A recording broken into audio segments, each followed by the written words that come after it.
Alrighty, welcome back. This is our kind of our first run through budget requests from each department for the coming year. Just an opportunity to chat a little bit about what folks see as changes from the current year and kind of give us a feel of where we may be going budget-wise. As we discussed earlier, based on the initial submissions, we're in the neighborhood of 2 million over the general fund anticipated revenues, which isn't entirely out of line of where we usually start, well over $1 million, or at least we have for the last several years, while we kind of figure out what the actual priorities need to be. And our intent is always to keep recurring expenses within projected revenues, and then if we've got one-time projects or purchases that's where we'll look at dipping into fund balance, but try to keep recurring expenses out of fund balance so we don't kind of structurally set ourselves up to run short of funds in the future years. So with that, Ethan, I'll turn it over to you. So with the fleet, debt services is being reduced because current leases are being paid off. Other services and charges, that's our fuel mainly plus 10%. So that's our projections, which we've already hit our 24 numbers for our pool vehicles, general fund, allowance for diesel and unleaded both. Capital projects and equipment. We have a 1999 12 passenger van that is used by a couple different departments, but mostly 4-H when they go to their camps and through state fair and stuff to get projects down there. But I don't feel that the 1999 bus that we currently have is safe, and it would be too expensive to bring to a safe place. So moving that from a road and bridge vehicle to a pool vehicle, since it is shared between departments. And then equipment, supplies, and maintenance, see a big increase there, mainly because the GPS in our vehicles is currently funded completely by road and bridge, even the ones that aren't in road and bridge. So we're moving that shared portion to the general fund for those vehicles, as well as we're looking to make a change in our fleet information management software, which essentially per asset is a yearly price that you pay per asset. So that's included in there. And then repairs and maintenance is just what our current 2024 projection is, plus an additional 10%. Based off of everything I've seen, everybody expects fleet inflation numbers to be between 9 and 12%. And then an additional request came in that is not included in here is for a IT vehicle for around $28,000.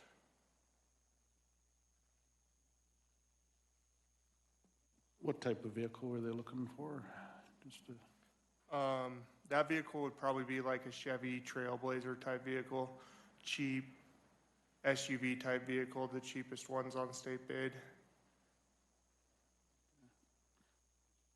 For in and around Kiowa, I mean, yeah, and they do travel to Simla every now and then. I mean, we have one facility down there, so I wouldn't imagine the demand is high there, but it would essentially be the cheapest vehicle on state bid. So they wouldn't be putting on a lot of miles per year on the vehicle? Probably not. And it could also be something that could be a pool vehicle, a shared vehicle. That could be definitely something that is discussed for proper usage of that vehicle.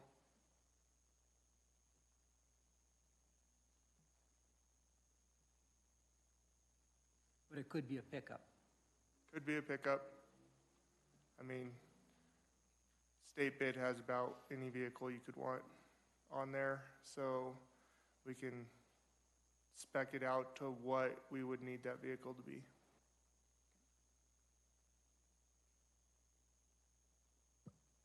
If I can interject, probably, maybe not a pickup if it does stay in the IT realm, because they do have a lot of dust-sensitive equipment, things like that, that they would need to transport from building to building.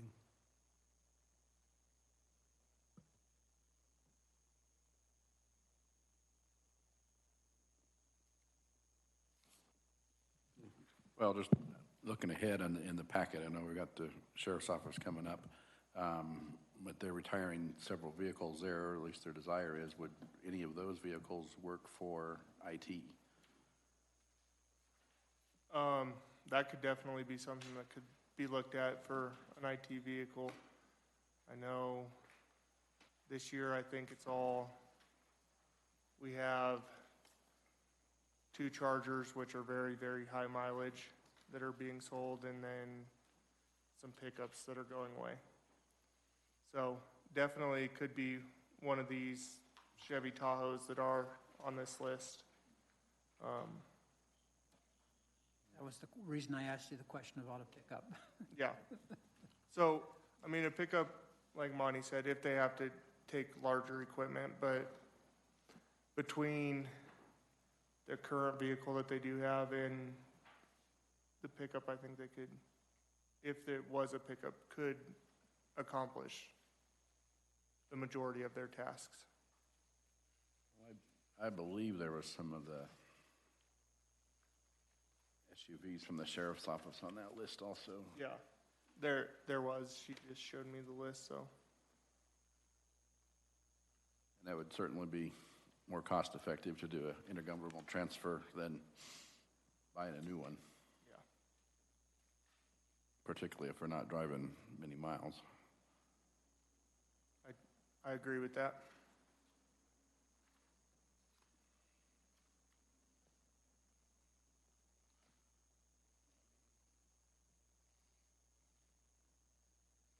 And even looking at this, the mileage on this from a 1999 is only 112,000. It's not being used Yeah, extensively.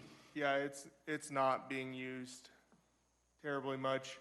A big reason of that is because it's not properly equipped, and there has been some safety concerns. Like recently, they wanted to take the van to down to the state fair to deliver all their projects and everything, and they have an enclosed trailer, but it doesn't have a tow hitch on it. So this van would come with a tow hitch, so you could hook a enclosed trailer to it. I know there's also been desire for Road and Bridge to kind of re-up on their training and get guys to training, and this is a vehicle that can deliver those guys to the training as well. How many does the new Suburban seat? I believe the new Suburban is 7 or 8, and then that was another issue which we'll correct. It does not have a tow hitch. Didn't have a tow hitch either. So, but I know when the extension office takes kids to camp during the summer, it is a larger group. You'd fill it up. Yep.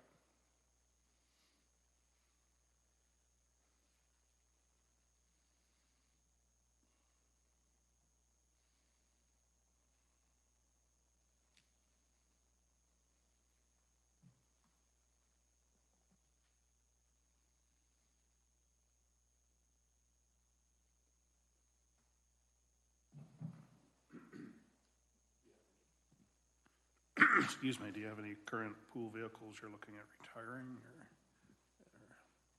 No, all our pool vehicles are newer.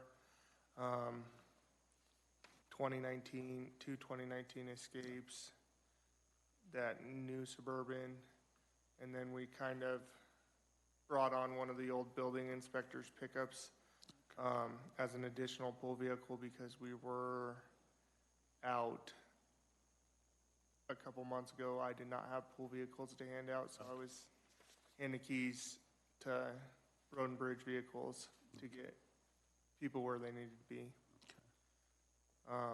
So that's one thing that in October, I already have 2 pool vehicles between elections and between some training that's going on that are spoken for pretty much the whole month of October. So it gets a little bit, certain times of the years, especially elections, it gets really, really thin on pool vehicles over there. All right. Yeah, I guess I had the old Suburban in my head, but I guess that's in facility, it's not in Yes, the that pool. is Okay. Facilities. Okay.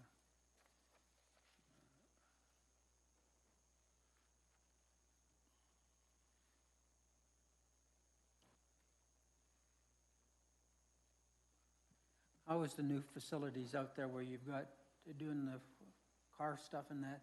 Is all the materials you have to work with, are they satisfactory? Yeah, everything up in the shop is, I mean, you can't, I don't even think there's a quantitative value that you could put on how much improved it is up there. I mean, morale in the shop, which increases productivity. I feel like we're doing a good job getting a lot of stuff done in a timely manner up there, and yeah, doing really well up there. And you got adequate staff and all of that type of stuff? Yeah, we do have a request in for 1 additional staff to kind of, but that's on the Fund 20 side of fleet to really help bolster working on the sheriff's vehicles.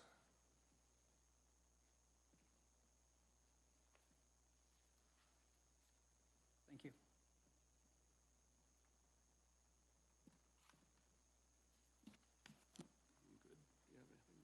I have no, No, appreciate it.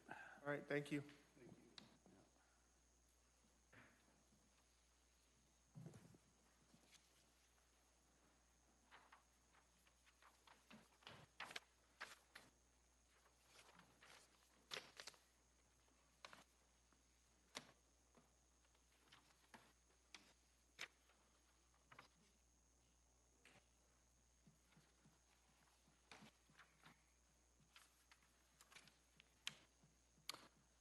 Hey, Dave.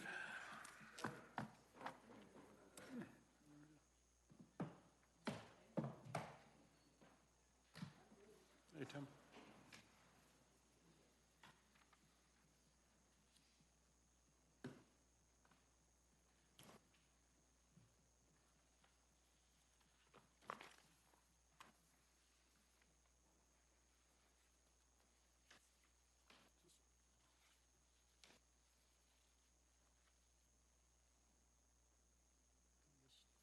Take it, Dave, you got the lead on this? What's that? You got the lead on this, I take it? Okay. All right. Why don't you take us on through? I'll just start with 211. Some of our increases there.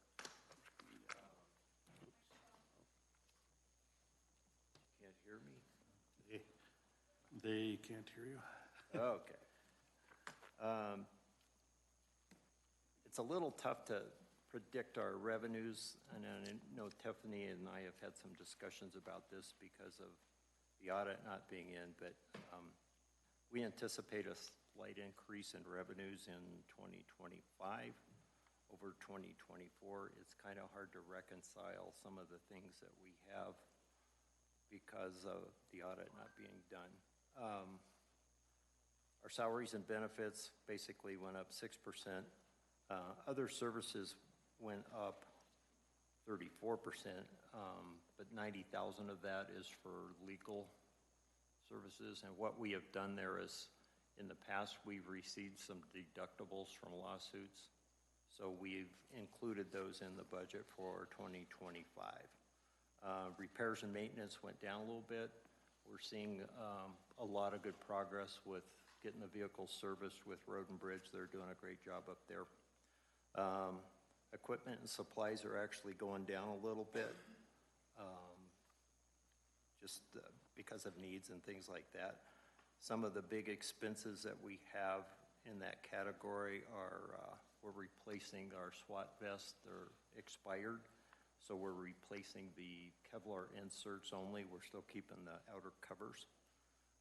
That's about $12,000 just for that. We raised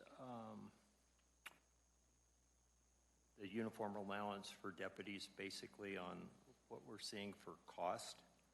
Trying to think what else we had. Oh, we added, last year we were approved 2 positions, but we weren't approved the equipment for it, or that slipped through the cracks. So we're adding 2 more body cameras and 2 more tasers this year. That's why that depth service is going up a little bit.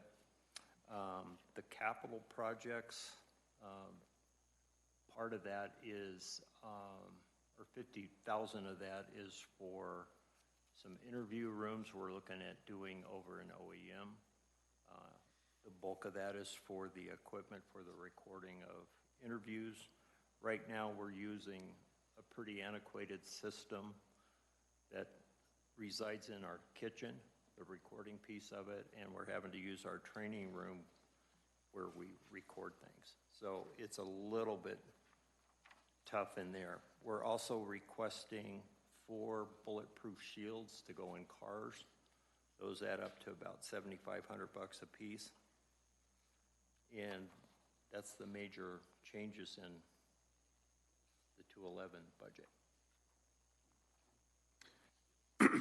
For the cameras and tasers, what's the, kind of flash to bang time on ordering to having those? I'm just curious if we're short personnel, is that something we can add as needed, or are we gonna be having It's kind of, cameras and tasers on hand that aren't being used because we don't? we have a few right now, but if a taser is damaged or a camera is Okay, damaged so- in a fight or something, Gotcha. we have some replacements. And sometimes if a taser is used, if it's a fatal tasing, which happens on occasion, that would go into evidence. So, and it runs about $159 per month for the taser and the camera, and then we get unlimited cloud storage with that. If, under the terms of the, if we do have a camera go bad, having an immediate replacement, I totally get that, but as part of the contract, do they eventually replace or repair Well, a damaged camera?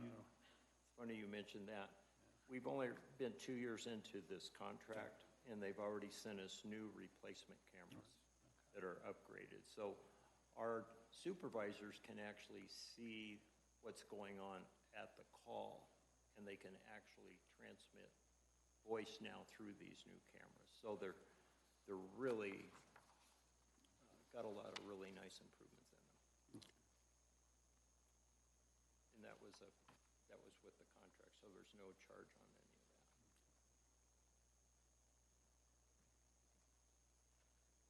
that. This space remodel, I understand the need there. But we might have some other options as far as impact funds or capital improvement funds as well. So maybe that's something we can discuss on exactly where that money might come from.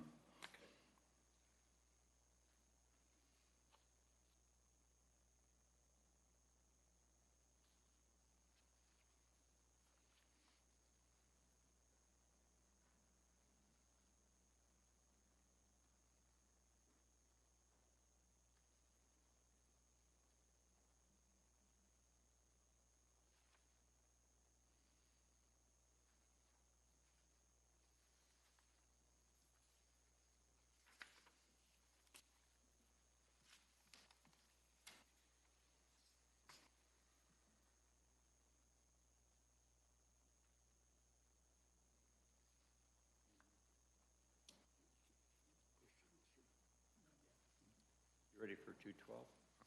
Actually, just, I guess I have to ask, what's going on in terms of planning for the evidence building? I mean, we were pushing forward and had some costs that were like 1 to 3 million, and then. I met with Gary In fact, I've met with him a couple of times, yesterday being the latest day. And he and Maddie and I are gonna sit down probably next week. I gave him the plans that we had for both the Justice Center and some ideas for the evidence building. What we're going to do next week is kind of spec it out. And his suggestion is to go through some of these pole barn building companies. There's a couple that are local. And get basically a barn dominium type thing that he believes will come in around 170 to 180 per square foot rather than the 500 we were That's looking about at. better than, yeah. And he said all of these companies have their own architects inside, and also they can do all CAD drawings and everything else. The architects that we were working with also sent me a plan for Otero County that has been completed.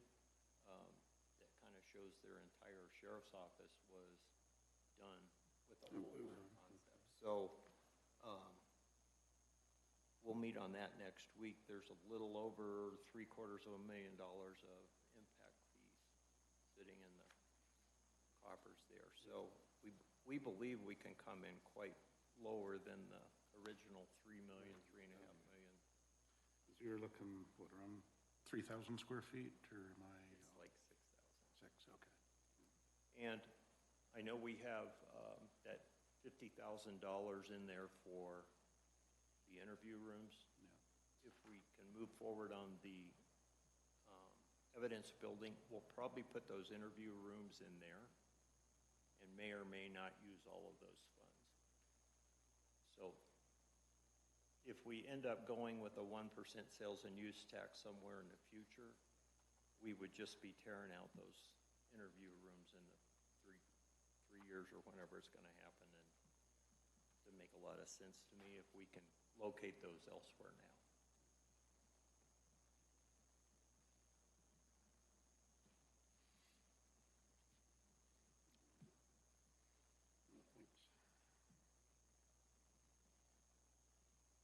So there's a potential of taking 50 off of the capital for 2025 if we can get that figured out. Okay. Would you see that adding square footage to the 6K for the, or the 6,000 square foot, so it would be another? And I have nothing in the budget for that yet, for next Oh, year. that's, okay. Alrighty. I like the idea of having a barn dominium type pole barn. That could really make things happen quick. And we say barn, but they don't look like Sure, barns. yeah, yeah. And the other good thing is there's a couple of Elbert County companies that we could possibly use to Yeah. keep it in the county. That would be good.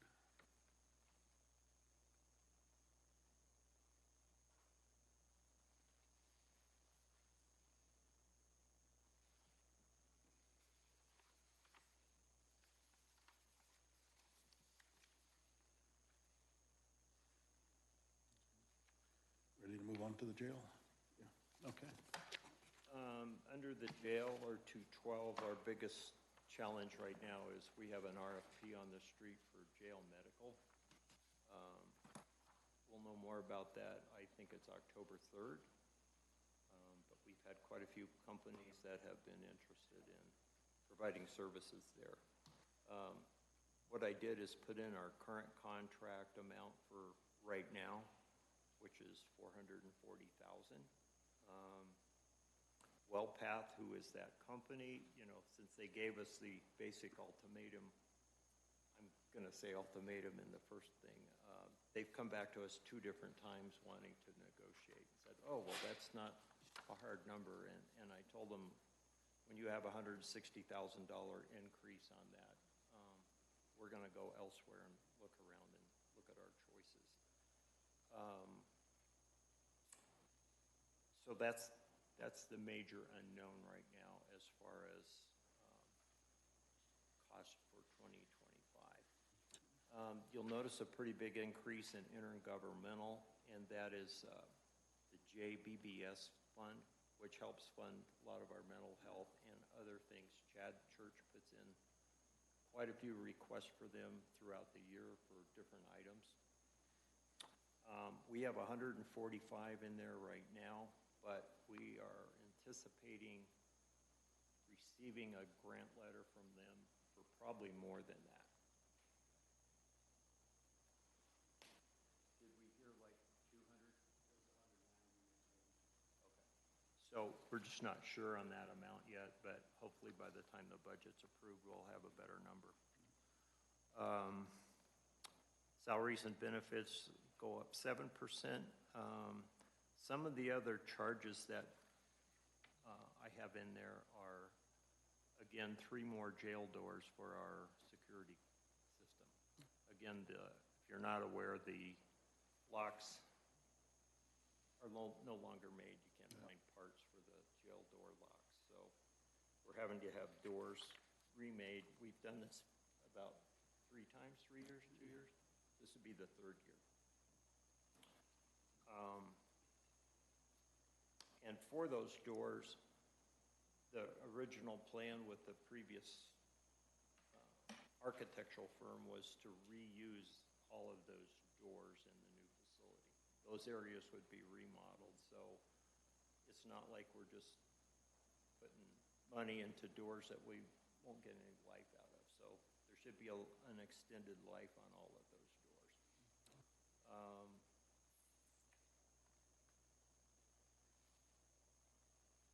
There's a few, the capital is the big thing right now.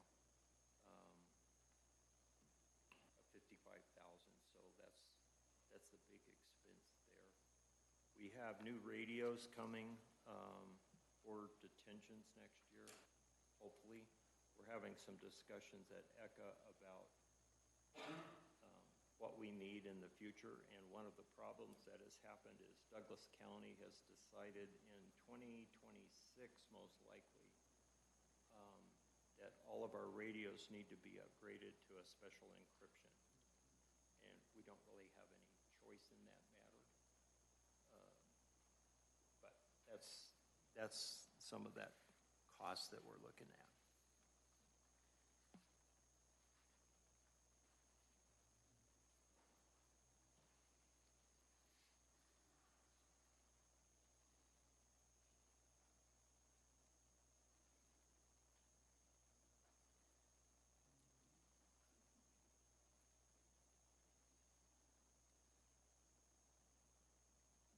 So just so I'm tracking back on the security doors, those are passage doors. Are they cell doors or they're doors? These are cell doors to the holding cells. Okay. And is there one exterior? They're all Interior, okay, thanks.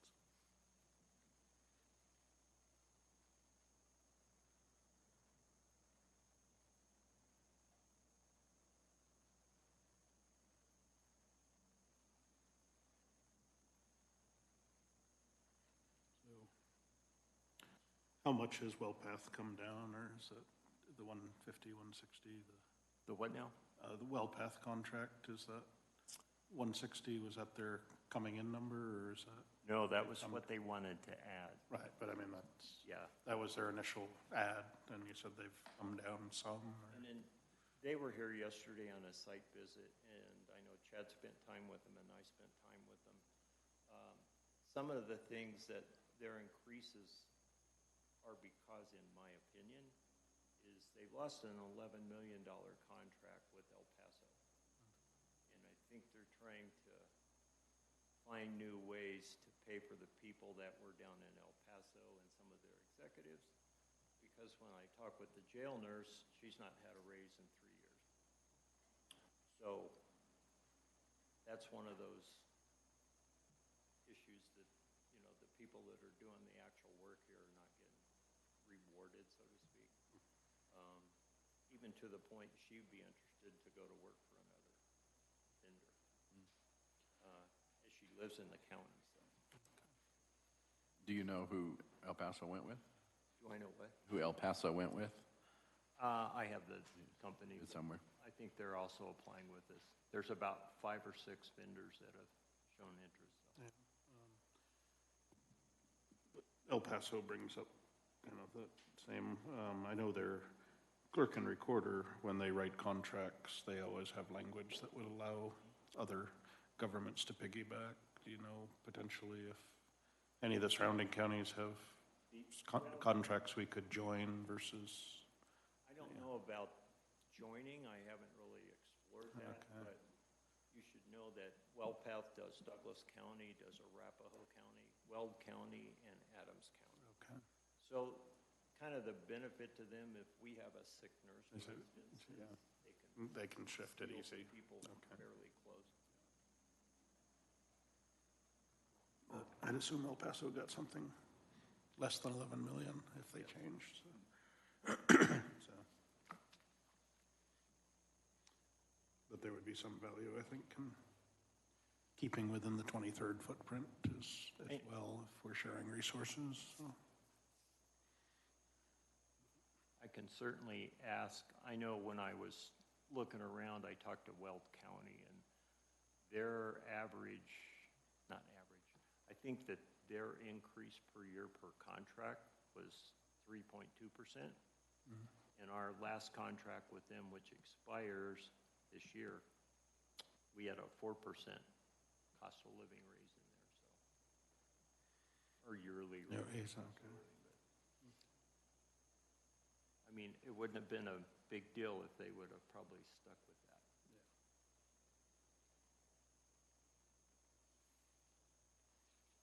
Keep digging at them. And how are we on staffing right now with detention officers? The jail is full. It's full. Terrific.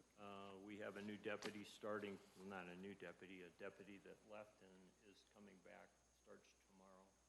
We had an interviews yesterday with the guy we're gonna go forward with.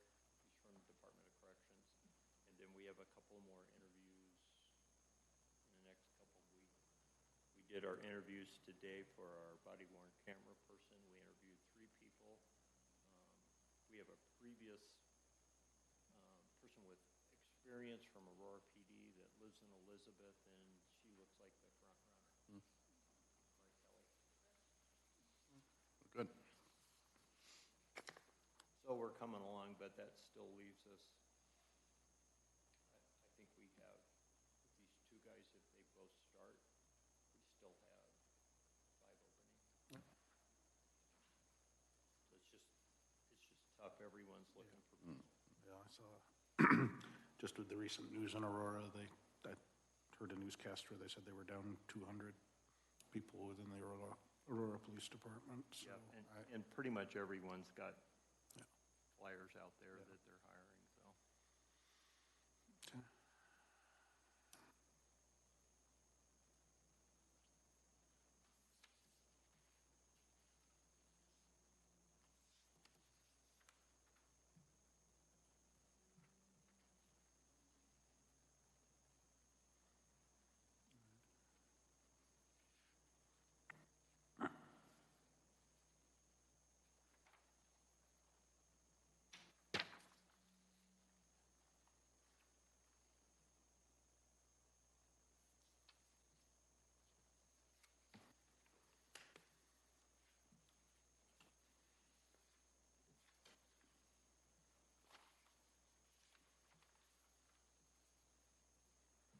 So do you, back on the evidence building and the interview room project, so you're comfortable if we lock in moving forward with the evidence building that you wouldn't, you could wait to Yeah. have that? Yeah, so. And we would, I don't know, it's up to you guys. We would probably roll that $50,000 for equipment. Part of that is construction, but it's probably around $38,000 just for the recording equipment. We would probably try to roll that into the note for that evidence building.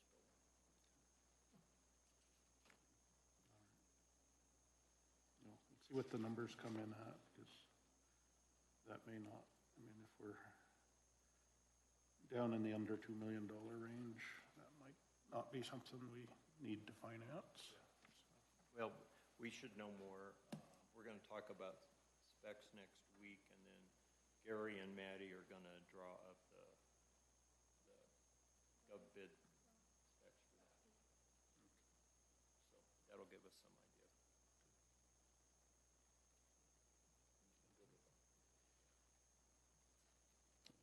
Questions?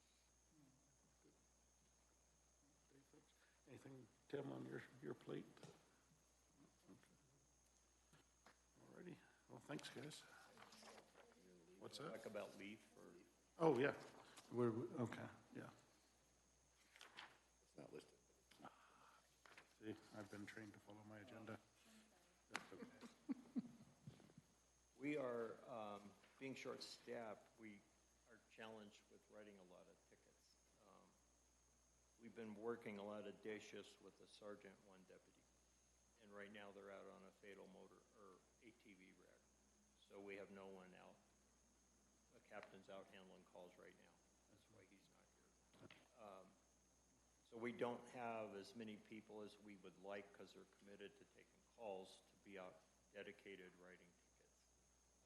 We have one guy assigned to traffic, but he had to be moved to take care of district calls. So he writes as many as he can, but when he's writing 80 and 90 tickets a month, and then he's down to 30, it makes a pretty big impact. So not having the staff is gonna affect that a little bit. We are still making lots of traffic stops and writing tickets, but it's probably down a third. Our revenues seem to be fairly level, and I punched that up about $10,000 for next year, just keeping it kind of status quo. And our biggest impact for next year is the vehicles. So we've been working hard with Monty and Ethan to get that figured out. We have several cars that are over 100,000 miles. We've turned 3 or 4 in, I think, for auction purposes. And you did mention, maybe a pool car. We have probably one Dodge truck that's going to go away that's currently unmarked that, could be used for a while. And then hopefully when our new cars get in, we've received 2. I think there's a third one probably due this week that's going to get all outfitted. We've got a couple more cars to get decommissioned that will be available for auction.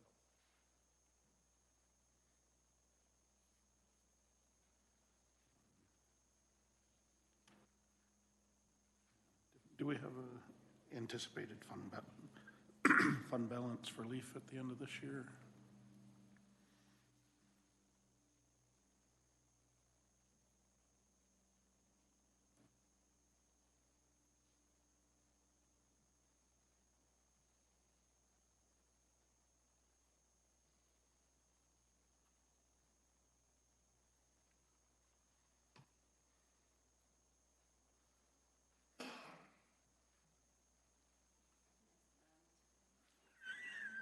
That's quite all right.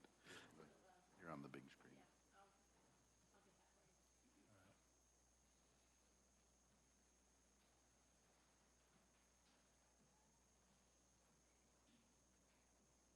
I bet can't. I don't know where she's going.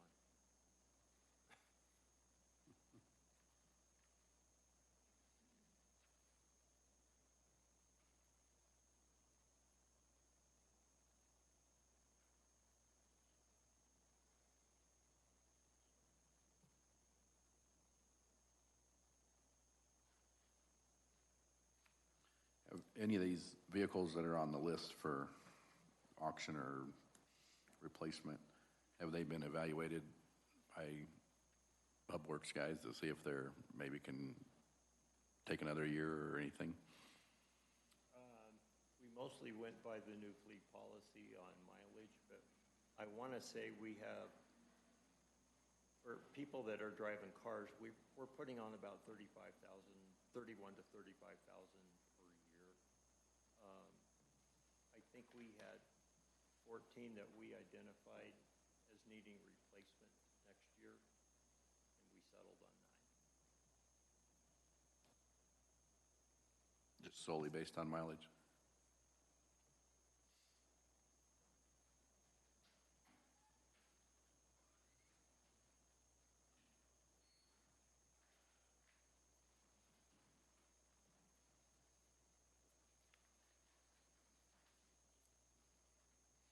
And then I'm guessing the current value is just a guess.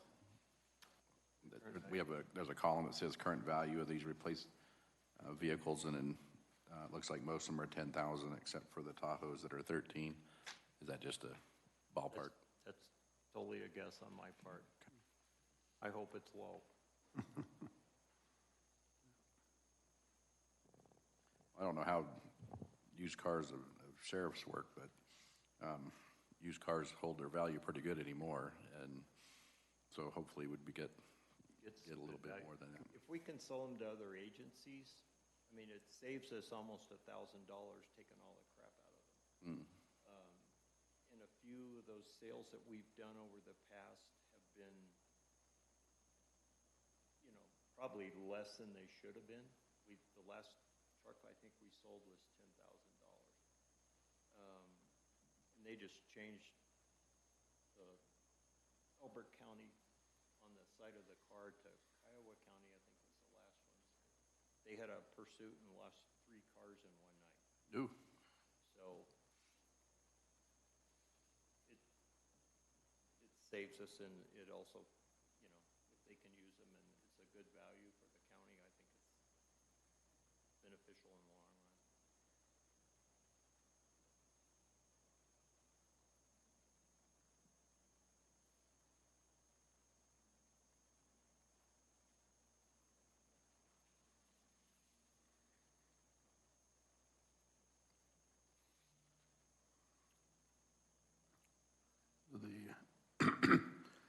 Excuse me, the 90K covers the purchase and outfitting costs.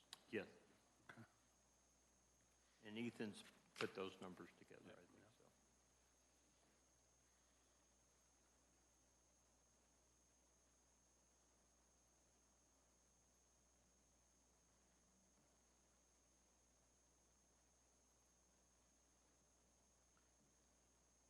Remind me again, is it 3 deputies we have in Leaf? Yeah. As the overflow? Yeah, we've not, those are the last ones. Last ones to be filled. Charged against. I couldn't remember the number for certain, but 3.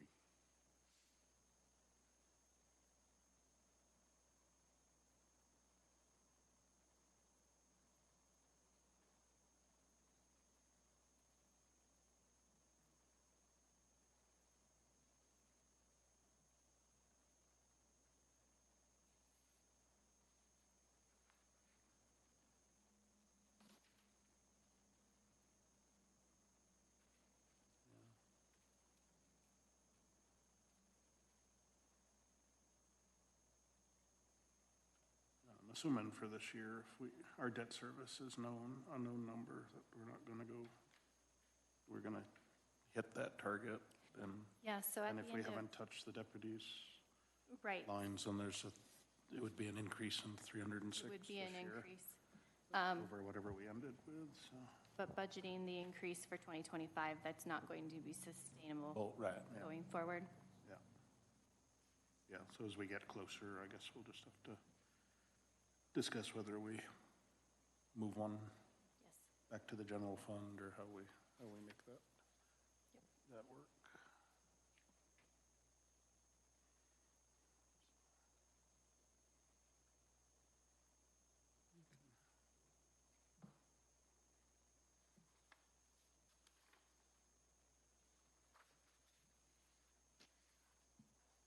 Anything else? That's all I got. All righty, oh, thank you. All right, thanks, Tim.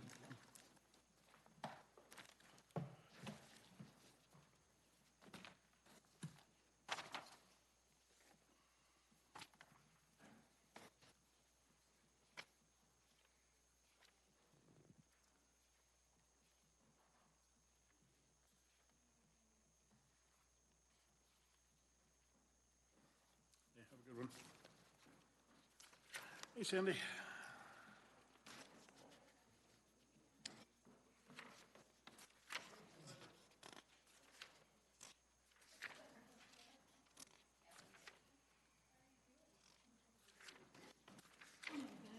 Hey, how are you?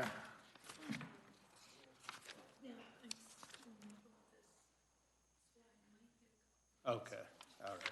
Yeah, we'll just, would ask you to turn the mic on if you could. Push it. Yeah.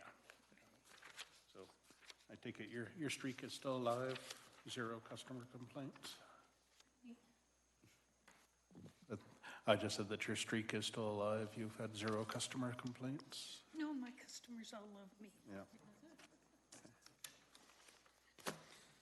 Commissioners might not, but my customers.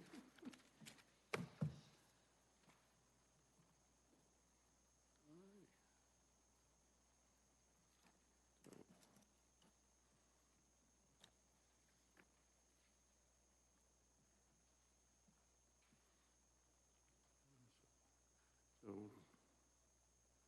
looking at generally the same number of deputies or, Well, right now, I've still just got Todd. okay. Where that causes a problem is like in October, I'm going to the coroner convention in Blackhawk, or Cripple Creek for a week. And it's almost virtually impossible for one person to go on the calls, cover the phone, take care of the bodies. Plus, I won't let him come stay at my house when Yeah. I'm gone. Right, It's still my home. right. And so it causes problems in needing someone part-time. I've got 2 gals that are both MDI certified and CCA certified. They have all of their training, they don't need any of that. That both would like to work part-time. I only need one of them. But if I had somebody who I could call and say, I'm gonna be out of town, will you cover? Like we used to do with Todd years ago. So I guess, just so I'm tracking, so you'd like to get 1 part-time and then 1 on-call, or how? This would be my part-time on-call. Oh, just the 1 person? And they would just be there when I needed them, you know? Do those part-time people get paid by the hour or by the call, or how do they get paid? If I call them and say, I need you to be on call for me tomorrow, they would get $100 for that day. They have to stay home, they have to be near a phone, they have to be on call. But at the same time, if they get a call and go out on the call, it's still that same $100. Okay, so it's $100 whether they go on a call or they don't, if they're on call. And that's what we've always paid them unless you guys want to increase that. Sounds like a deal. You know. Do we run into trouble there with minimum wage laws? I don't think so because they're not on any kind of a salary or anything, and this is what we've done for years. Of course, that doesn't mean things haven't changed. Yeah, I guess I'd be curious how that, Yeah. if it's a, Yeah, I mean, how long does a normal call take if they have Or a it's call in Simla? or it's written as a contract service at that amount, then I'm not sure if we have a problem with minimum wage or salary. I think it's just Yeah, worth talking with HR about. Well, like, Yeah, and right now, again, we've if it's got a, this call that's gonna be out, I don't know whether it's Agate or Simla or who it is, it's way east. So it's an hour out there. Who knows how long on scene, and then an hour back, so we're talking a minimum of 3 hours. Plus then there's all the paperwork, there's putting in the computer, there's downloading and printing all the pictures. It's not just run out, grab a body and run back. Sure. You know, it doesn't work that way. so it could easily be twice as much on the paperwork side as the actual, Right. And then, of course, if it's one like this one, where it's an accidental death, this one's gonna have to go for autopsy. So then you've got another day, and sometimes the deputy that covers that call is the one that's gonna wanna go to the autopsy to see it through.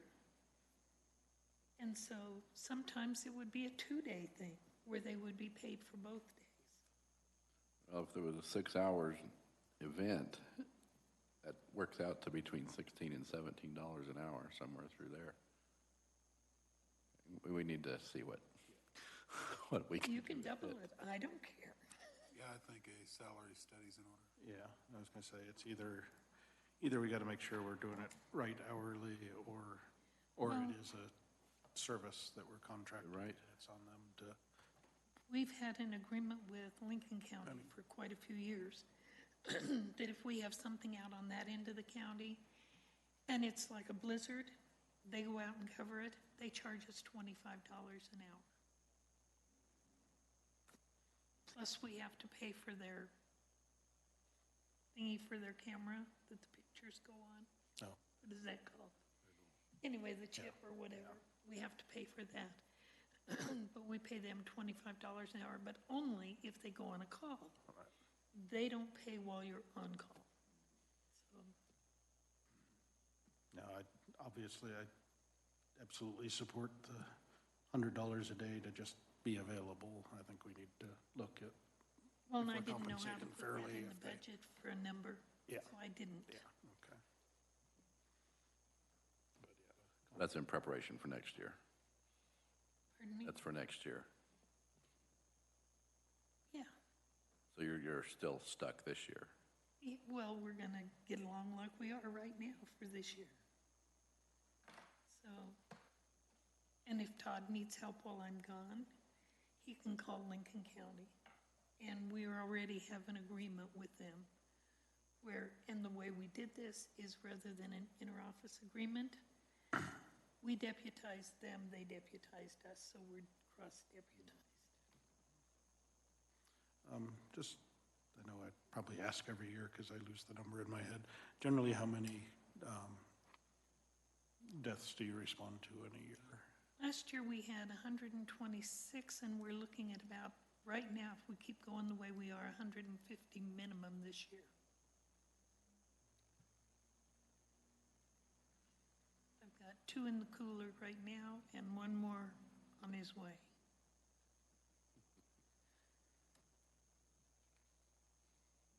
Just a curiosity question. If it's an accident or something like that, and an ambulance is sent out, do they bring that person in, or Oh, no, it's illegal for an ambulance to haul a deceased person. even if he's coughing? No, if he's coughing, they can take him, but if he's not coughing, they can't take him. Okay?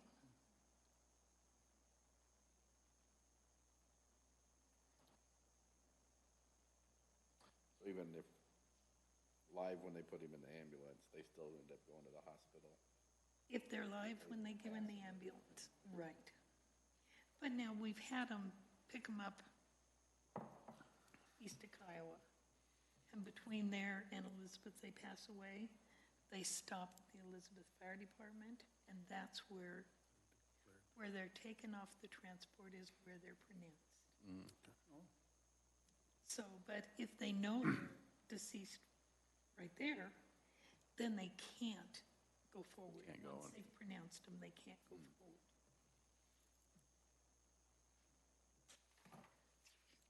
You don't want those. I don't want those.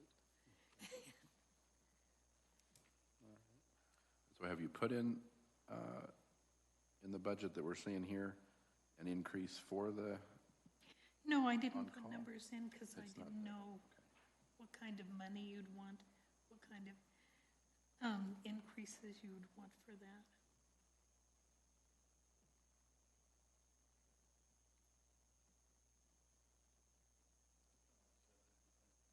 Do you think the set rate to be on call is fair, but we make sure we're compensating adequately if they actually are called out? Well, and like today, Aaron, next door, Aaron Helseth, he's one of my deputies, Yes. but Aaron is not certified. So I can't send Aaron out on a call No. unless I'm with him or Todd's with him. He can go as a driver and the lifter and all of that. Or like today, he's at home, so I never leave home if I have company out in the little building. And being as I have people out there, I have to make sure somebody is around.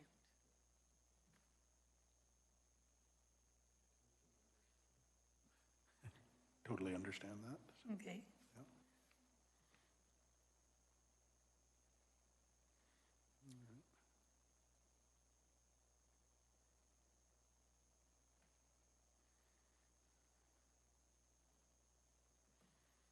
We worked through all the, I know there were quite a few issues that needed to be worked through with the truck when it first got in, with the lift bags and battery drain and all that. Is that, The truck, taken I care- still have to go down every day and start it and let it run for about 30 minutes, because if I don't, on the second day, it's got a dead battery. They haven't figured out why. Nobody seems to know what's causing that. But as long as I go down every day and start it, or I use it, it Okay. works. And they can't seem to figure out what the problem is. And I've got another appointment for it to go to the electrical guy that put all this stuff, the secondary stuff on it. Yeah. And he's the one that figured out why the $600 battery had to be replaced. And so he's gonna work on this again and try to figure out what's draining the battery. We just don't know what it is. It's been a night. Yeah, that's been a long time. Yeah. So I said they bought the biggest truck with the biggest problems.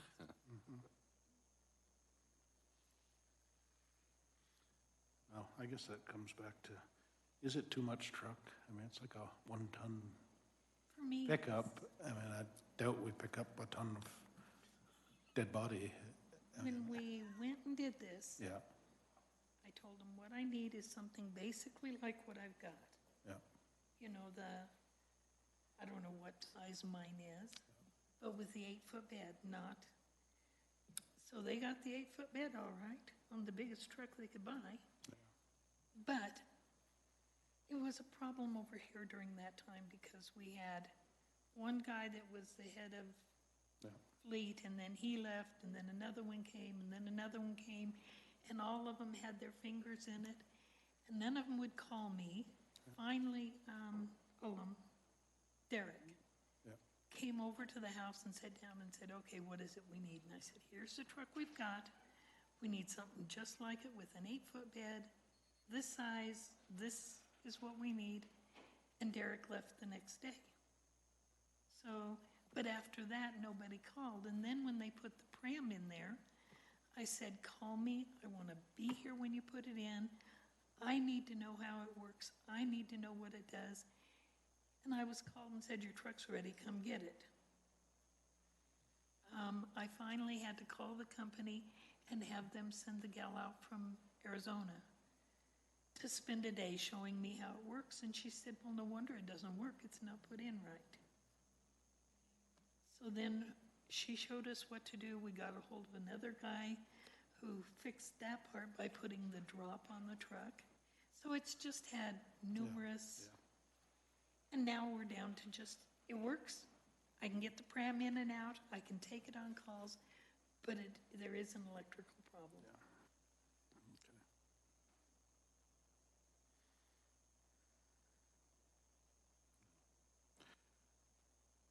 Well, hopefully this third-party guy that's looking at it will finally figure it out, but that's, Well, and he's charging me nothing yeah. to go through it. He said when he finds what's wrong, it might cost something, but at the moment, he's not charging anything. He's the guy with Rattlesnake Fire Department. Okay.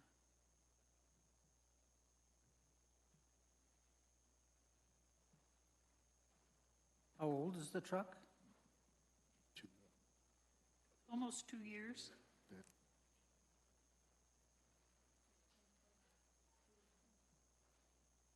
I think it's 22. I don't know. Yeah, no.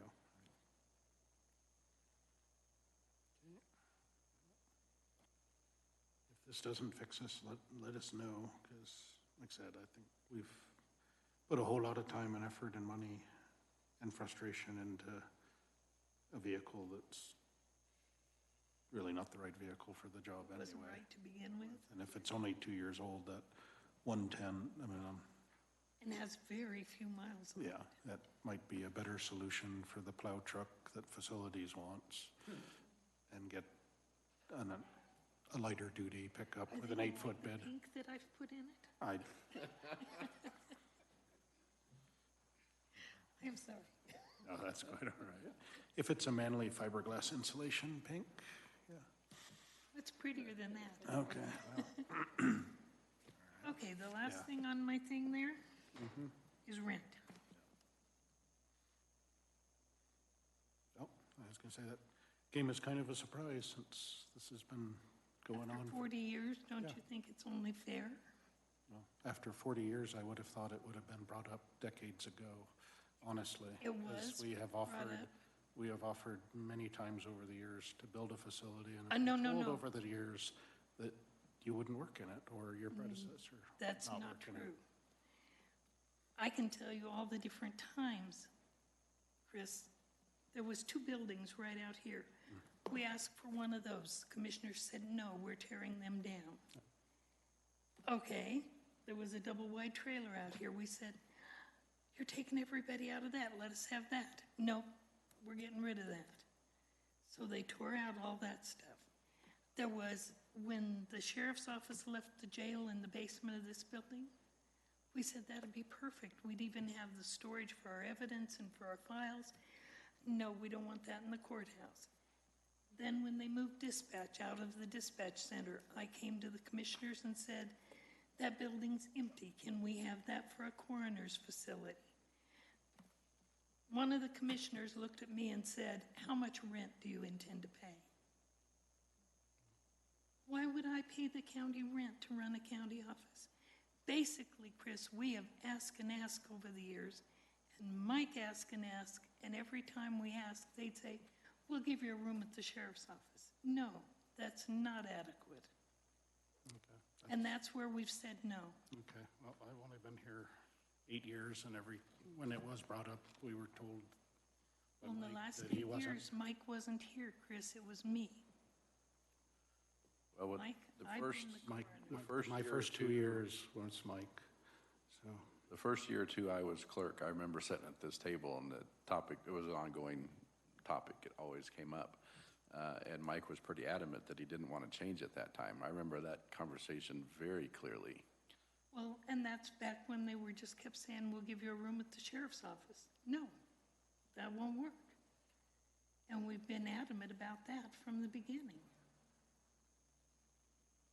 So I don't think I'm asking for too much here. Anyway, that's something for you guys to think about.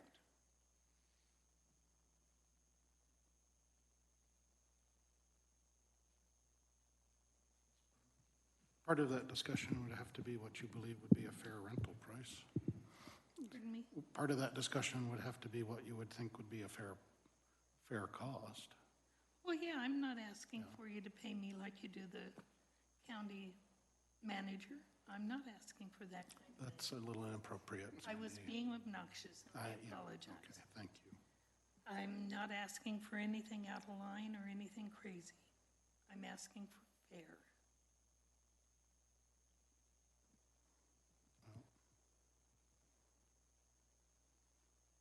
Okay, something to think about, I guess. Okay, and that's all it was, is something to think about. Okay, Thanks. you're very welcome.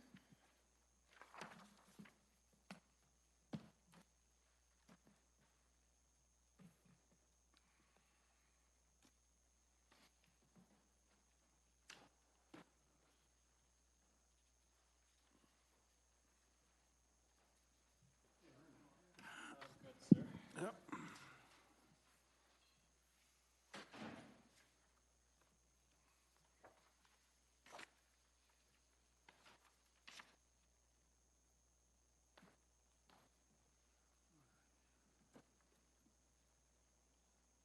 Seems like your team is doing well, so.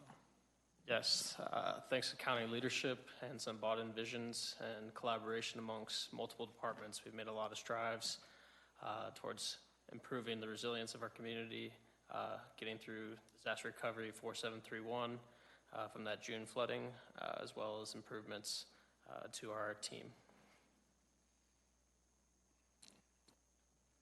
Why don't you take us through the numbers here? Yes, so for the big numbered items for expenditure is just specifically what we've used for operational and contracting costs. Specifically, our weather forecasting services.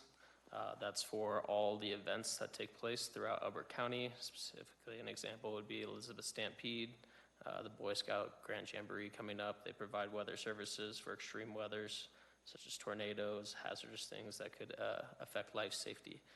So that's one of the contracts. And the second one is a more crucial one, the Colorado Division of Fire Prevention and Control. That is our wildfire insurance. That ensures us to be able to access and request and reimburse the county for air asset deployments, specifically helicopters, planes that are used in fire defense. So we participate in that annually. Our cost didn't increase necessarily, but we have an invoice that is the objective number that will be billed to us eventually for next year. After that, the only major request that we are looking forward, due to lessons learned of the disaster recovery from the June flooding, we are requesting a full-time employee position. Currently, it's the same employee that we have now that DOLA has paid for. So we have spent over a year training and investing in their human capital, and she's made great strides among multiple departments. This specific position is the disaster recovery and damage assessment team lead. So this individual will be responsible for the debris management program. We are currently in the process of developing the debris management plan, which is going smoothly with not just the county stakeholders, but also different municipalities that we've met with and understood what their public works and what their road and bridge departments do, but also in charge of the damage assessment. So in the eyes of emergency management, the way that we get money from FEMA as well as the state is to find a damage assessment as quick as possible. By having a defined process like that, this individual will be responsible for that, and including training just in time for our road and bridge crews and mostly our foremans. They're the subject matter experts that can determine if a road is washed out, how much is that going to cost to be repaired. Getting us that number and having that documented is going to improve the reimbursement process and speed up the process of us getting money from the state as well as the federal government moving forward. This also has the ability for a drone. We recently acquired a drone from the building department. This current individual is already certified as a drone pilot. So this will service not only the emergency management department, but multiple departments that need a drone pilot. So this not just benefits the county as a whole, but multiple departments, including public works, road and bridge, building department if necessary, and deemed by leadership approval. We've already started that process with the county manager of getting what the certifications look like, what the program's going to look like, and that's been provided to him. So it's all moving towards that. Other than that, we've kind of dropped some of our the major one with revenue is we successfully moved over ambulance licensing from the county to the state. So that is a loss of revenue. The only revenue that we would perceive having is secured transport. So specifically mental health services. We still facilitate that through an IGA through the multiple counties that we're still a part of. Those are the major takeaways.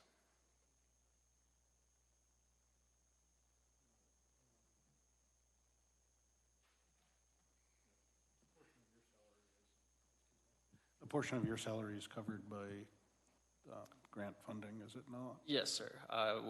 My salary is partially covered by the emergency management program that falls under a federal program. We are still in compliance, and we'll be meeting those deliverables for that program to roll into next year, as well as my deputy. Her position is also partially grant funded. That's what I thought. Is that because we have the grant fund set up now that that's not shown as revenue? Correct. So in 2024, we have the grant fund. In 2025, we're moving away from that. So the grants are being budgeted in the departments that they belong to. Okay. So, I needed that explanation myself. okay. Unfortunately, the EMPG grant has gone down. It was covering about 50%. Now it is less than 25%. And then depending on the work that's completed by the deputy director, we could be getting about 50% of hers covered. Yes, unfortunately, the federal government is control of these programs, so if they make cuts, it comes from the federal to the state, down to us, unfortunately. Yeah. Well, I guess where they put their money is where their real priorities are, so. Very true, sir.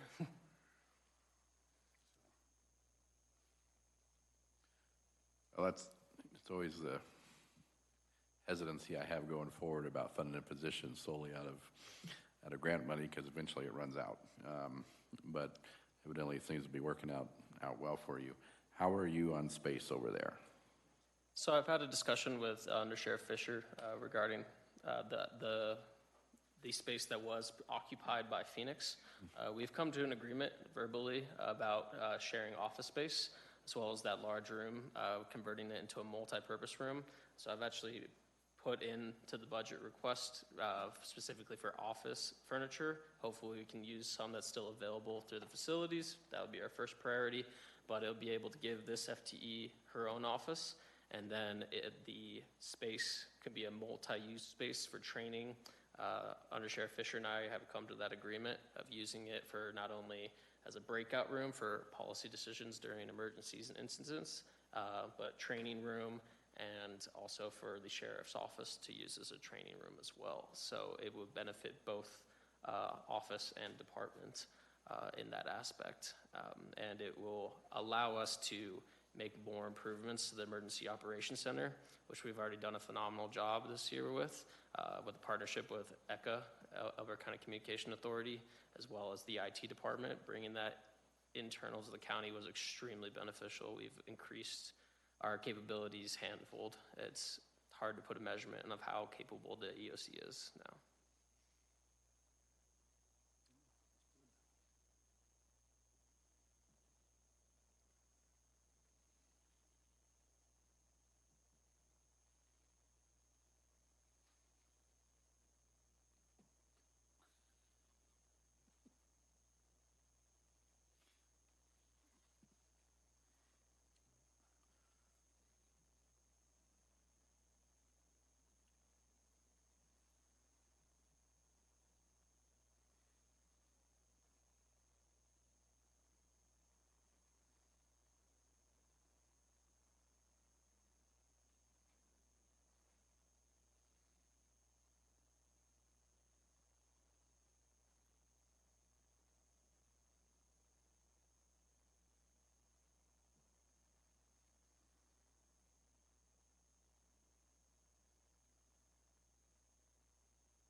On the vehicle side, I know your predecessor had ordered, it was like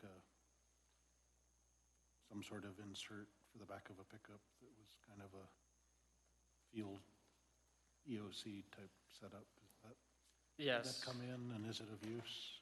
So I've discussed this with Tiffany briefly. That specific vehicle was upfitted with an extendo bed, specifically for the purpose of having it as an incident command post. However, there are liability and safety issues regarding using that. My department is not first responders. We are program managers as well as secondary responders that assist with coordination, communication. The intent was to have that as a field liaison position. However, these field liaison positions are for larger jurisdictions. staffs of 10 people, such as Douglas County, where they have the ability to dedicate one person. I have a staff of 2 currently, requesting a third, obviously. We don't have that capability, and it is something that we are pursuing, and we'll be working with Motor Pool to either repurpose that vehicle, possibly sell it to get a more appropriate vehicle for our programs. We still need to be able to respond, so the vehicles are still needed for each, myself and my deputy, but we would like, it's currently sitting more as an asset than an actual vehicle. And the hesitance we have is the more we use it, the more it depreciates, and we don't want to waste taxpayer money on that would depreciate like. Yeah. Are you able to kind of put out through your channels, through state emergency management, that this might be available if somebody were looking for it? Because it was, Yeah, we will start with, try to do it locally, but I will rely on Ethan as the motor pool specialist. He is most familiar in those procedures and protocols, so I will rely on him of what we would do. It would be a multiple departmental decision, including finance.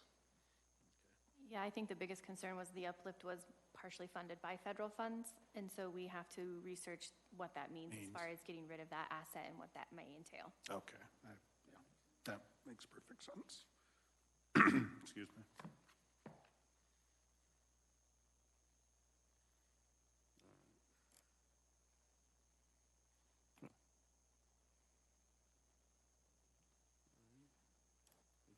Any other questions or concerns?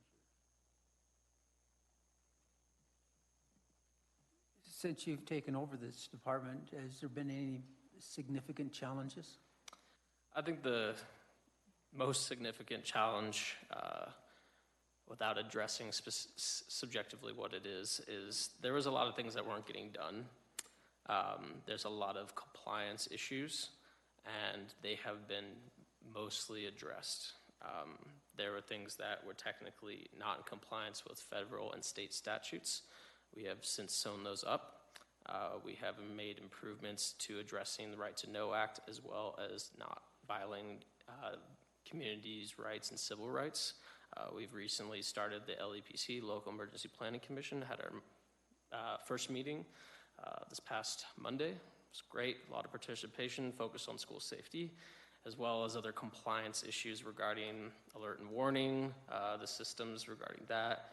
So yes, there's been a lot of things that haven't been updated since years, and we're, with the help of the county manager, we've been able to expedite a lot of the things that were gaps, and we filled a lot of gaps in a very short period of time. So our goal for 2025 is to continue that, but also to train county staff on emergency industry standards. So we'll be certified on all departments and be able to continue our compliance with these regulations, so we're not on the hook to pay money back that we shouldn't.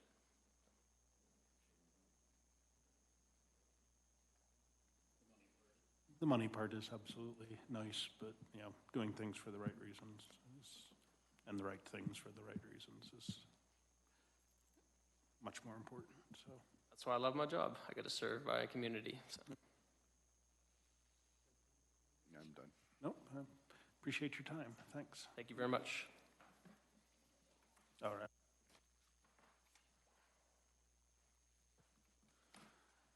We will take a short break.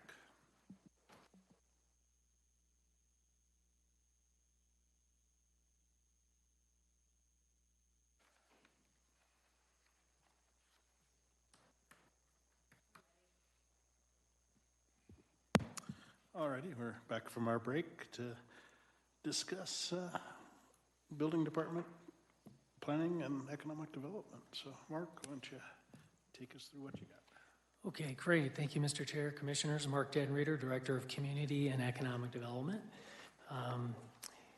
Looking at building, starting with revenues, I can point you to the license and permits line item there.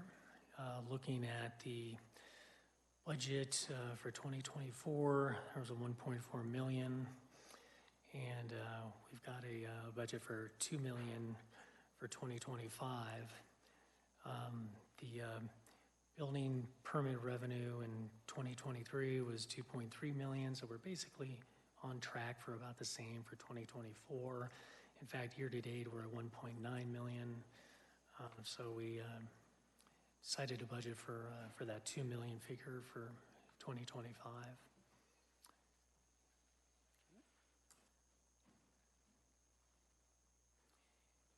Moving on to expenses, you can see for salaries and benefits, that particular line item went down from 2024 budget to what we're proposing in 2025. The full-time employee, the FTE numbers have gone down from 24 into 2025. There is, however, support services in the way of assisting us getting the work done. So if you go to the next item, other services and charges under expenses, and that figure there up considerably, that's going to be contract services from Safe Built. They're helping us with a number of items in the building department, plan review, also inspections, and then zoning compliance as we need it as well. In fact, we had a zoning compliance representative come in today to begin exploring what they can do to assist us in that area.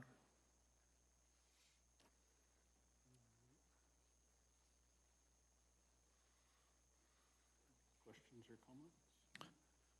Those expenses are related directly to the amount of work that they do, so it's...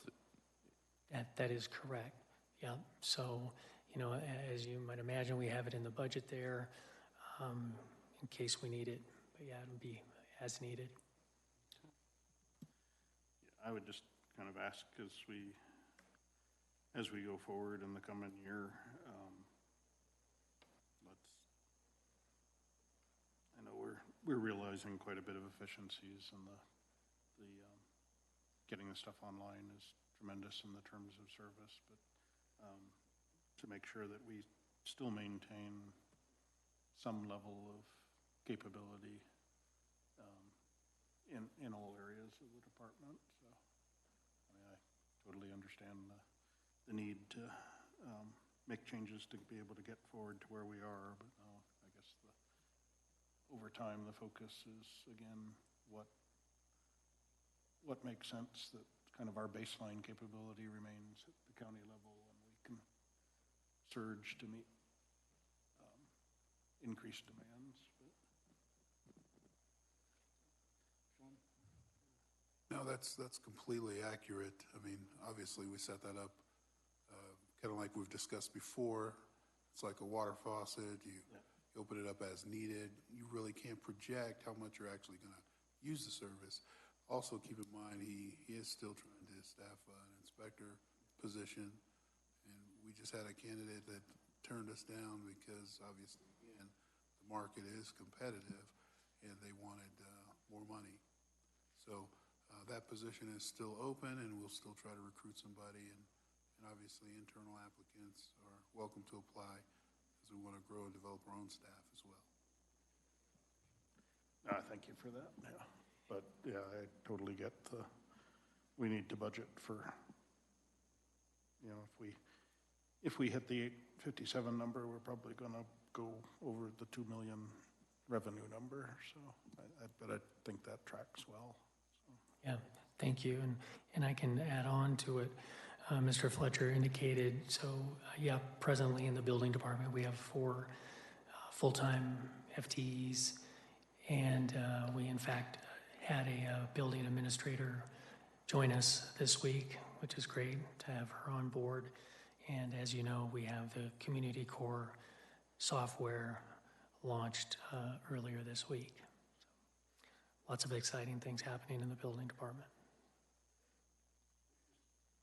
Just a question.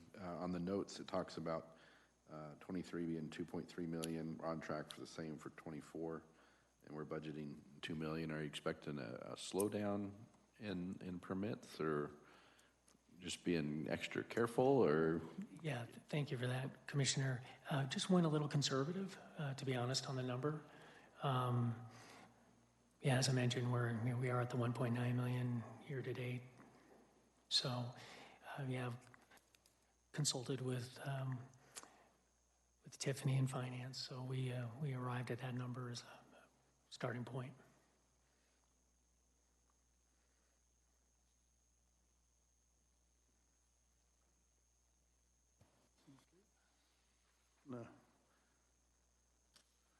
Move on to planning. Absolutely. Thank you.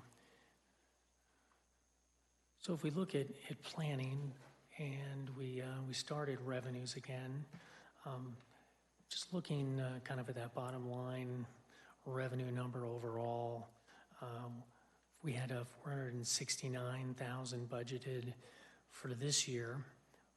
Looking as a projection ahead for next year, it's 795,000. In fact, year-to-date, we are over $1 million. We're at 1.2 million. Again, it was more kind of a conservative projection for next year. We've had more volume. We've had size of developments and applications have been larger. So, this has really been a contributing factor to that those revenue numbers going up overall.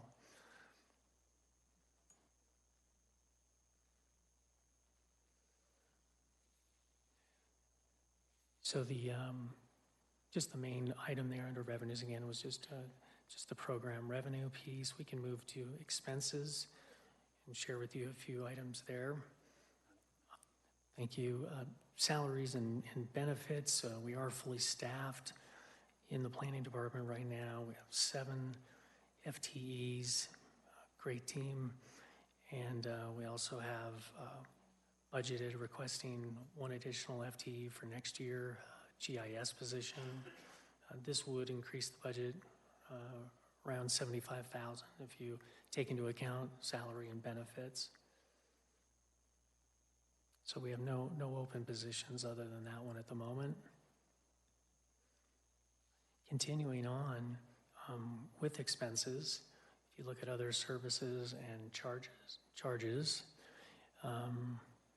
that number budgeted a little over 200,000, and we've put that at around close to 300,000 for 2025. These are professional services. We do have contract planners for larger cases, and then we also have legal contract services. These all for land use cases and Metro District Service Plan applications. So these are important supplemental services as well in the planning department to help us with these land use cases. What was the debt service in this year? Tiffany's looking at that right now. Thank you.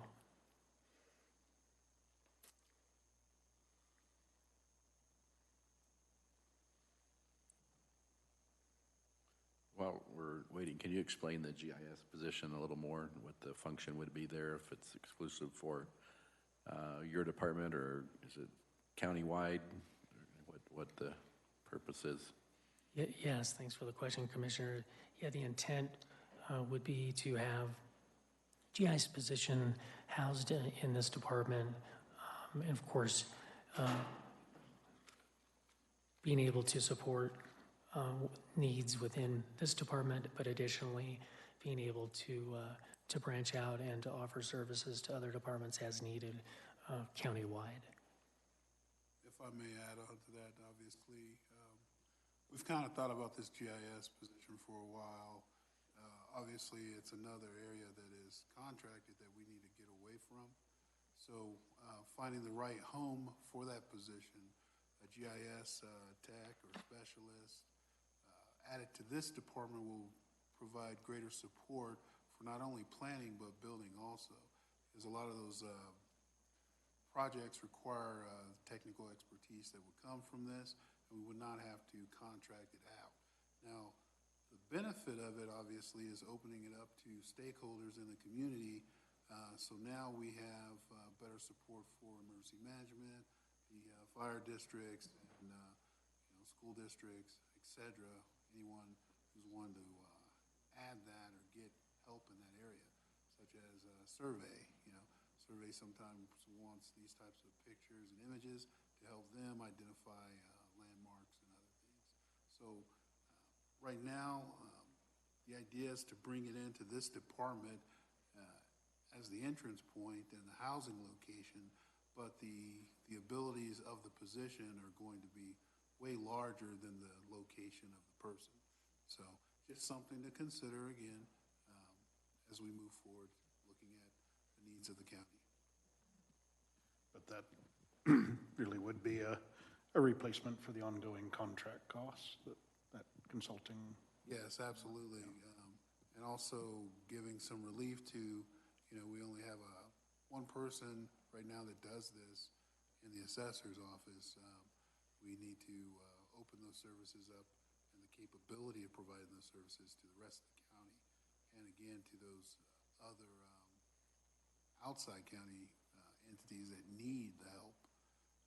So, for instance, fire departments, and again, surveying. Do we know what we're currently contracting? I do not have that number on me right now, but I can get it for you. Okay. Obviously, that number changes, but there are opportunities in that current contract right now for training. So if we do hire this person, if this position is approved, they can take advantage of some of that training that's already built into the contracts we have right now.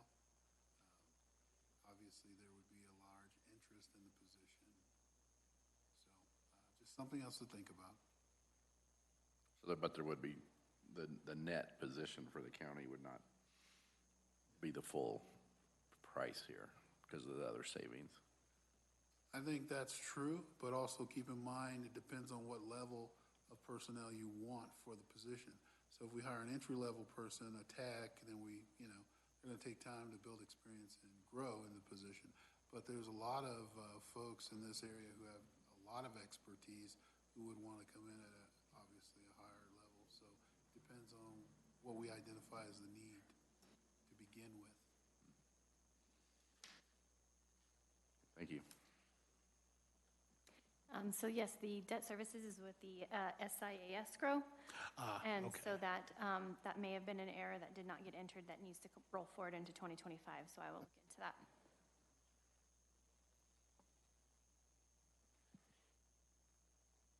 And then another item of note, as it pertains to the comp plan project, that's the comprehensive plan update. So that's factored in here. That's going to, the total cost on that, we have a projection of somewhere around about 130,000 range. And we did receive a grant from DOLA, Energy Impact Assistance Fund Grant, EIAF, for 62,000 to help us with that. Okay. And then if I could just close the loop on expenses, just overall expenses for planning department. As you can see, so we had $943,000 for 2024 budgeted. Year to date, we're at around $572,000.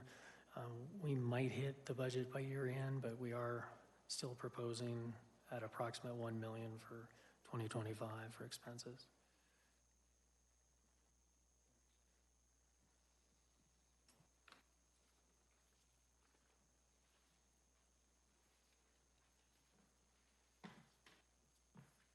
Yeah, I think overall, both this and building are hard to project because your costs are really based on the service you have to provide, and that's based on who brings applications to you. So Yes. you've hit pretty well on these over the years. So.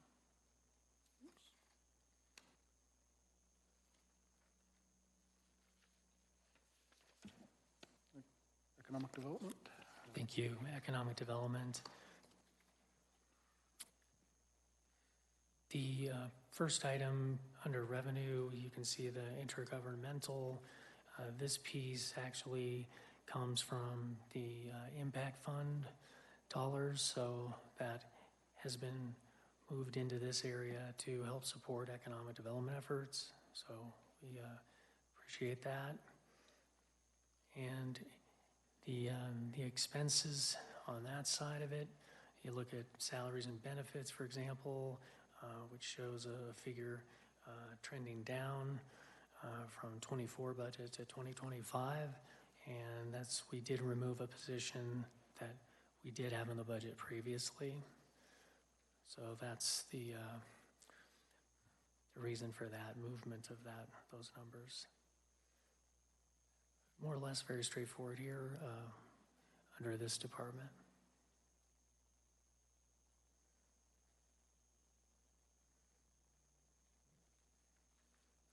And we do have 1.5, so half FTE supporting us in addition to the effort, the work that I do and others on the team as well. Okay, that's what I was going to ask. This is your salary as director is captured here, but as well as Mark's part-time. Yeah, Eric. Eric's, right. Mhm.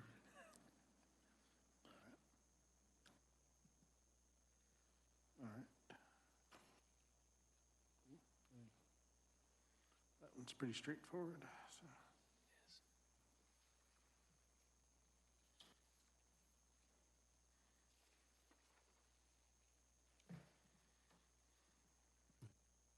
I guess one of the ones,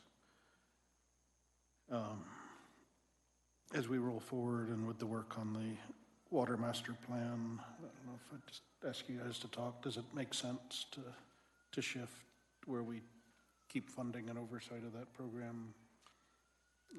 We've had it under the county manager forever, but would it make more sense to slide that into SEDS as kind of it's a data point of entry for a lot of the work that you guys do, probably more so than just managing it as it was originally a grant program that was managed by the manager, but the data is coming to you guys and you're working that, so it might be a better home for it. Yeah, that makes sense.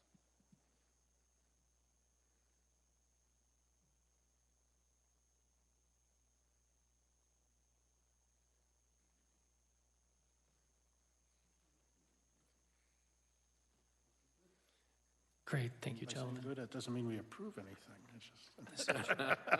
No decisions He made. knows right? how that works. He's been on this side of the He's table. been on this side, yeah. But, no, appreciate all you're doing down there. And Thank you. Have a great day. Thank you. all righty. Kelly.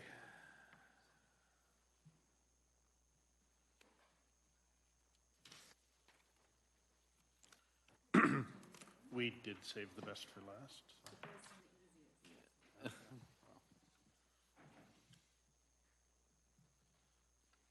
Congratulations on a successful fair season. It was a very successful fair Yeah, wasn't me this time. It will always be me, Amanda. Thank you. Thank you for the reminder. Yes, we did have a very successful fair season, not only at a county level, but also at a state level, across the board, whether it be shooting sports, livestock, or general projects this year. All the feedback's been positive, so Good. really good. So money, Would we like to start with 515, since that's kind of queued up, yeah. perfect? So this is our 4-H fair budget. So primarily what these funds cover is our judges that we pay to come in to judge not only for the livestock shows, horse show, dog show, but then also things like rocket flying or general projects. So within our expenses, that's the bulk of that expense. And then we have some miscellaneous items with our equipment and supplies in terms of fair entry program, ribbons, paper, because we print a lot of things for our county fair families. But that pretty much covers the complete portion of our budget, of our expenses. We do have a slight increase on our other services and charges, just because shockingly enough, ribbons go up every year. Satin ribbons are a big deal to our kids, so we want to continue to support that, but that is an increase that we're just going to go ahead and expect annually. In terms of the changes on our revenue, this is slight, but this is our program revenue that comes back to the county treasurer in terms of the 4-H fair entry costs. So previously that was written directly to the treasurer, but now we go ahead and manage those funds and then cut a portion of that back to the treasurer's office. Then our miscellaneous is the remainder that we might have from our premium payout every year. So we go ahead and pull out about $2,400 or so for our premium payouts that are awarded to 4-Hers first through third place at each county fair class. And some kids don't want to come pick up their $3 or can't make it back on that Sunday, so we do remit that remainder back.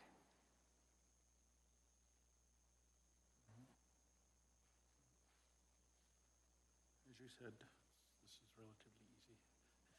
So, Well done keeping it to the end of the day. when our brains are tired.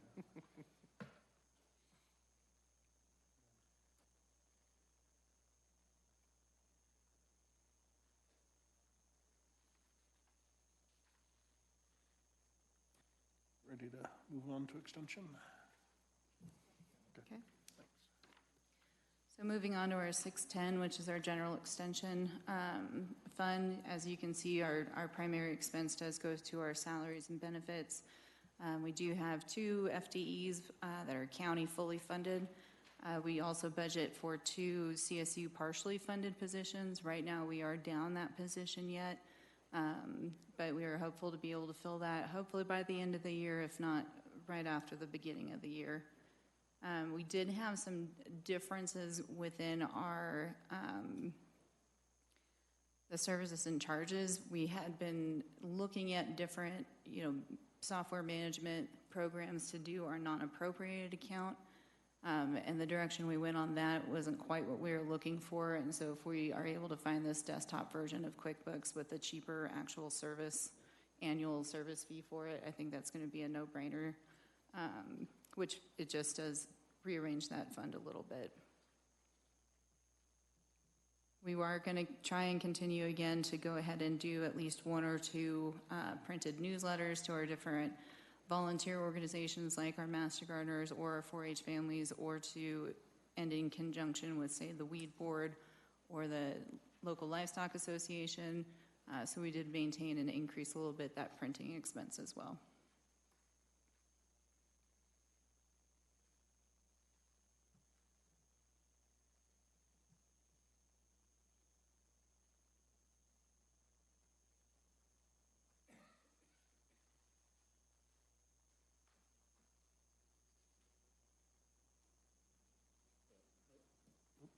How have the changes at the fairgrounds worked out for you? I think there's been a lot of positive change. Unfortunately, we weren't able to have as much response to the fairgrounds survey that Amber had put together, or Ashley, my apologies, had put together during the fair, but I have heard a unanimously positive improvements on the fairgrounds. I would say that the parking lot is a little bit of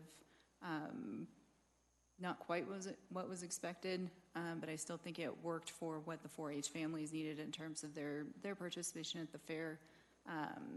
And the improvements to the barns were very well received. Same thing with the campgrounds for the people that were here for the 8 days of fun.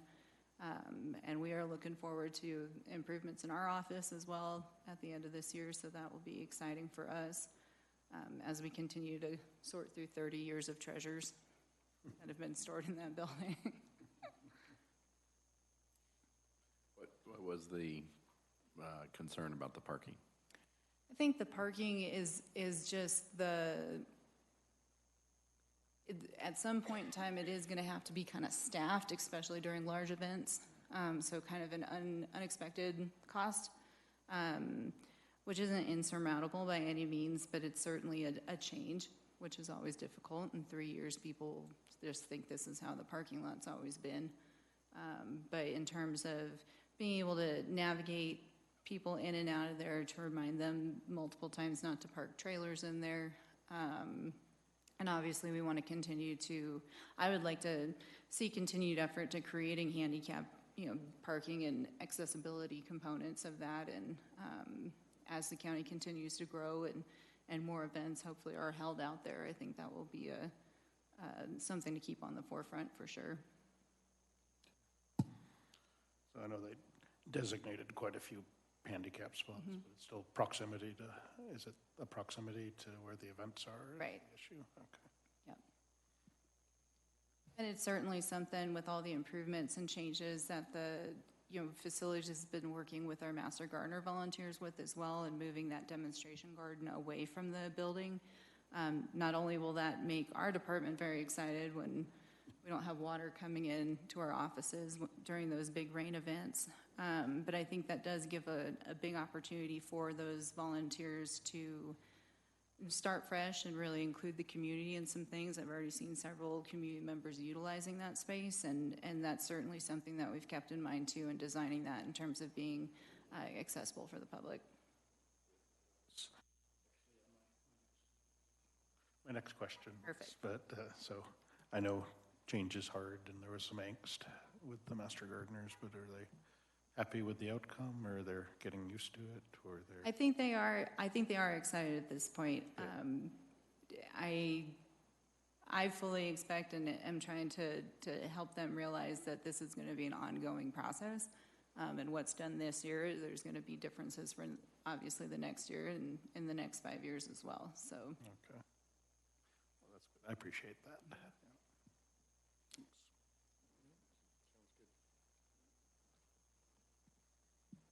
The only sort of negative comment I heard is people can't park their trailers in where they've, but you got that whole end spot that used to be Road and Bridges space where I saw a lot of trucks and trailers parked.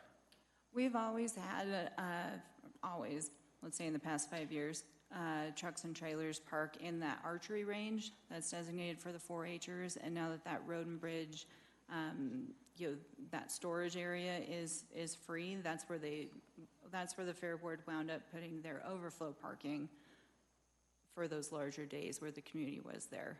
And that's something that I know they're taking into consideration too, in terms of then having available, people movers, because that's a big far walk for whether you're 5 years old or 75 years old, But they did utilize that space quite well, I thought. That RV parking that's been upgraded here in the last couple of years, how was that received? Actually, so I think it was very well received. We had a little bit of fun before County Fair and made some paper plate style awards, including first camper complaint or number 1 camper complaint, however you might interpret that. We never passed it out this year. I think that's very positive. So I noticed there's no revenue line here. Is that back to the grant side? Correct. There is no revenue in 610. This year? Next year? Ever. At this time. Ever is a long time. Well, I might remember that. Oh, anything else for us, or? Okay. I know it's outside your realm, but do you know what the, offhand, what the market sale brought in this year? It is outside my realm. I've heard close to $1 million, but I haven't necessarily seen anything at this point. I know they're still tracking some of the payments coming in, and they are still after a few 4-Hers to write thank you notes so that checks can be issued. But I would suspect in the next month for sure that they should have all of that reconciled. It appeared like it was. I think it was very successful. Very successful this year from. Across the board, I think Fair was incredibly successful, not only with the improvements to the grounds, but then, the different evaluations that the Fair Board went through in terms of rules and expectations of both participants and attendees and fair goers itself. I think everybody worked really well in concert with all the different community groups and stakeholders. And quite honestly, I think this was a very successful fair across the board, not only from a 4-H and extension perspective, but also including the public health department and their health fair into it, and having great community interaction as well with people who have never come out to Kiowa before. How's the trend for 4-H participation? Is that Elbert continuing? County, we're holding steady. We're still above 400 members, including our Clover Buds. I think we're about 435 for this year. The 4-H year will end October 1, so then we'll have re-enrollment begin then, and we're already doing annual planning and creating more things on my calendar, so. Well, it's very important and very much appreciated, so Thank you. it adds a lot. Our staff does amazing work. We're very excited to fill that second agent position as soon as possible, but with the right person, and we'll be excited even more so to be a full team. I can imagine. Thanks. All right. Thank you, gentlemen. I appreciate it. Thank you.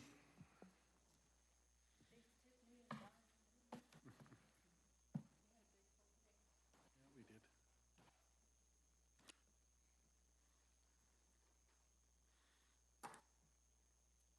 Just checking since Leaf, I didn't see Leaf on the agenda. We do had some position worksheets for Fund 20. Did we plan to do any Fund 20 discussion or? No.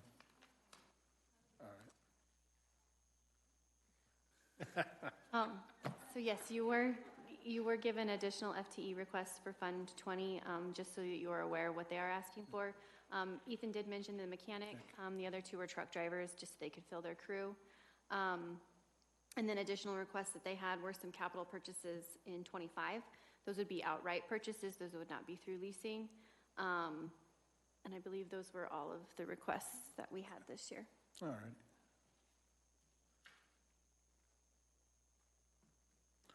Well, I appreciate you pulling all this together. And Sean, thank you for this. Gives us a much better start than an entire draft of numbers that we're trying to adjust. So. No, so hopefully this will be in a little bit better spot when you guys are given that rough draft in October, so. No, well, thank you much. Thank you. Let's end the workshop.